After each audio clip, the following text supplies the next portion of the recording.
عسلامة، مرحبا بكم في روسيت الكوجينات وروسيت اليوم طاجين. من أسهل الوصفات. خليت كرتين بطاطا، قصيتهم مكعبات باش نقليوهم. entre temps خليت التختوخ يطيب. التختوخ كيفاش نعملوه؟ شوية بصل يتقلى في الزيت، نزيدو عليه المكعبات نتاع الدجاج ونفوحو، نزيدو عليه الماء ونخليوه يطيب حتى لين ينشح ويقر الزيت ويقعد كان تختوخ بالطريقة هذيا. زدت عليه معدنوس وخليته أكوتي باش نقليو البطاطا توا. الخطأ أنا خديت 10 كعبات عظام، يعني حالتين وكعبتين زايدين.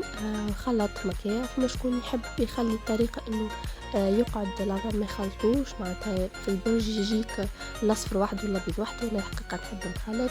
وإني زدت شوية فريدو، زدت البطاطا اللي قليناها، الجبن تحطوا الجبنات اللي تحبوا عليها، كل ما تحطوا جبن كل ما يجي بنين. زدت شوية زيتون أخضر. فما شكون يحط ريكوتا تبنن زادة.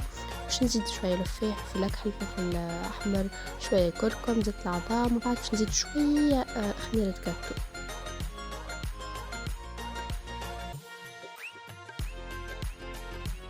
فوالا هوني مرحلة أخيرة، حطينا الخليط متاعنا في الطبق. أنا باش ندخلهم للفور على نار 180 درجة مدة 20-25 دقيقة.